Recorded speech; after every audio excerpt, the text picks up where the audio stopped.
Hey everyone, it's McKenna Immortal. I just wanted to pop in for a second and stress a few important details about poisonous plants and really just plants in general and IDing plants and things like that. I probably already said this 100 times. I'm probably going to continue to say it 100 more times, but never eat or otherwise consume anything that you're not 150% sure that you know what it is and what it is going to do once you consume it. There are some plants that are highly toxic, highly poisonous, and they will mess you up, and you need to never put those inside of your body.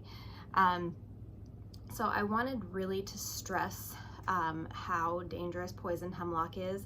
I know I wrote a bunch of good information in the guide for y'all to read about poison hemlock and the things that it can do to you if you do consume it. But one of the reasons this one in particular is so important to know is because of the fact that it looks like many edible plants.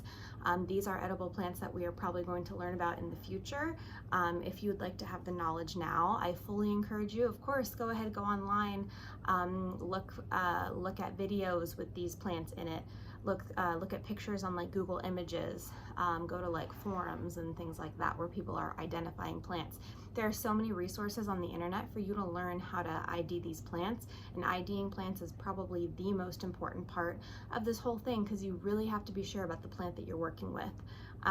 You totally have the ability to do it. I don't want to, I'm a little hesitant to make phrases and say things like it's really not that hard, because in reality it's really not that hard, but at the same time I want you to understand how important that it really is to make sure that you do have the correct plant, because it should go without saying, hopefully, but if you've got the wrong plant on accident, like anything could happen. So let me circle back around to poison hemlock. Or it's otherwise known as deadly hemlock, or sometimes just hemlock. Do not get this confused with the hemlock tree. There's an actual like tree with the name hemlock. That tree is not poisonous. So we are talking about the herbaceous plant called hemlock. It's part of the carrot family. One of the main things that you can use to distinguish is the stalk. The stalk is completely hairless, while most edible carrots are going to have a hairy stem. So if it looks like a carrot and the stem is hairless, do not touch it, especially if it has little red blotches all over it. That's my number one thing for poison hemlock. But be aware that some people can confuse this with yarrow. Yarrow, once you learn like what yarrow is and what it looks like, it's very easy to distinguish. You just have to know what to look for. But people confuse poison hemlock with yarrow. People confuse it with my favorite parsley, which is called chervil parsley, or chervil parsley, however you want to pronounce it. And when hemlock is young and the leaves are just like little babies and they look just like little fresh baby fern leaves, just about, they look strikingly similar to chervil parsley. Now the thing about chervil parsley is it only really blooms in like the early spring, and it stays really close to the ground when there's coverage, when there's like foliage covering it. So it doesn't actually grow really big. In the video resource that I posted that was made by another YouTuber who I cited, they show hemlock when it's at a more mature state and it's like a big plant. Hemlock is a quote-unquote herbaceous plant. It's a poisonous herb. Of course, don't consume it. It's not like an edible herb, but as far as like how it would be classified, it's like an herbaceous plant. Very poisonous, very toxic. I keep saying it, but it's so toxic. It can actually make you unalived. So keep that in mind. But it looks really similar to chervil parsley. It looks really similar to a lot of carrots. If you are growing carrots in your garden, make sure that when you're harvesting those carrots that the carrot stems where the leaves are at least a little bit fuzzy. If they're naked, it's very possible for hemlock to pop up and grow where you are growing carrots that you yourself personally planted, and the leaves might look strikingly similar. So If you're someone who maybe goes through and harvests some of your carrot tops, you need to be careful that you're not also harvesting the leaves of the hemlock plant, because the hemlock plant is very, very, very dangerous for you to consume. So I'm just stressing this, like, be careful. There are plants out there. Hemlock is a perfect example that looks strikingly similar to very edible plants. Yarrow is both edible and medicinal. It's more medicinal than edible. I don't know a lot of people that just mow down on some yarrow. But carrots obviously are super, super edible. But anything that looks like a fern, anything that grows out like in nature and looks like a fern, arguably people could mistake could mistake it between an edible plant or poison hemlock, because they have a lot of really similar features. So I always say triple identify. I still, even though I have a pretty good idea of what plant is what, I still do triple identify in some cases. So that means first I identify it myself, so I use my best judgment what I think it is. Then I also use an AI, like an app. I take a picture, I research what that says. If I have a couple different plants available, I'll take different pictures of like different plants, or I'll even just take like different angles of pictures of the same plant to see if I'm getting the same ID over and over and over, or if maybe there's a possibility that the app could be not quite sure, because it doesn't give you like a indicator of like how sure that the plant app is. They just, there's so many different factors when IDing a plant, and they just give you the best thing that they can guess what it is based off of that one picture that you did. So you can take multiple different pictures, but never rely on those apps 100%. Also look online. There are certain like words that you can use, like teeth and leaves or serrated edges.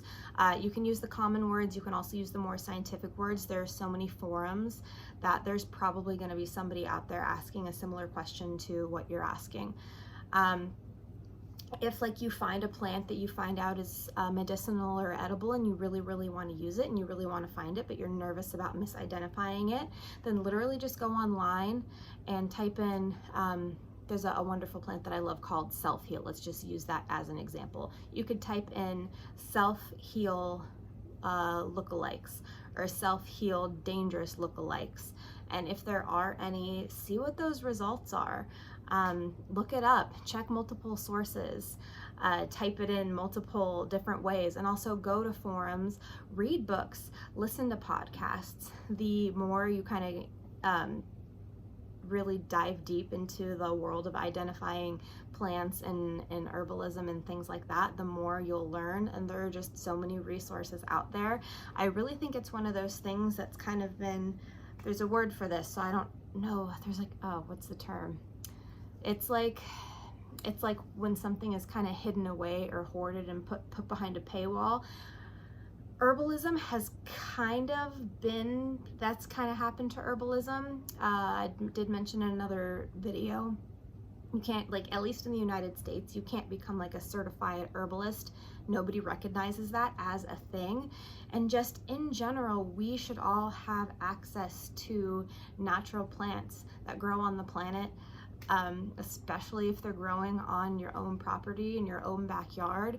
And you should feel allowed, like you are entitled to know what those plants do to your body if you consume them. They're a part of this cycle. We're a part of this cycle. We take care of the earth. The earth takes care of us. It's the whole thing. I'm getting a little off topic now, but I just wanted to take a moment to stress the importance with especially hemlock. You guys, hemlock is one of the most poisonous plants on planet Earth that we know about. It's one of the most poisonous ones on the whole planet. So just really be careful with that one. It looks like other things, but in general, be careful. I just really wanted to stress the fact that lookalikes are totally a thing. So maybe if you get really interested in a plant, think about, really consider like maybe figuring out if it has any lookalikes as well, and then learn how to distinguish those two. there are plenty resources out there to help you. And if you are an official member of UNICULT, then you probably have access to contacting me. You please feel free, message me if it's something related to Garden Guardians, if you have any questions, if there's a specific plant even outside of the lesson that like you want to maybe know what it is or figure out like how to identify it. I'll do my best to help you out. So if you are an official member of UNICULT, you do have access to me, and I am here to help you. So please message me if you need to message me about Garden Guardians. I got you. If you're not an official member of UNICULT, definitely think about becoming an official member to UNICULT. You will automatically get access to the Garden Guardians lessons. I make guides. This is a multimedia deal. Sometimes I do put videos also on our TikTok, and I put videos here, of course, and then the written guides are really helpful as well. You're only going to have access to those only if you join UNICULT and you join Garden Guardians. You join UNICULT, you can automatically join Garden Guardians. It is open to the entire UNICULT community, and it's totally free. Once you join UNICULT, you're in if you're interested. So I'm going to end it here. Don't eat hemlock. It's not going to be good. It's not going to end well. Thank you so much for watching. Uni bless.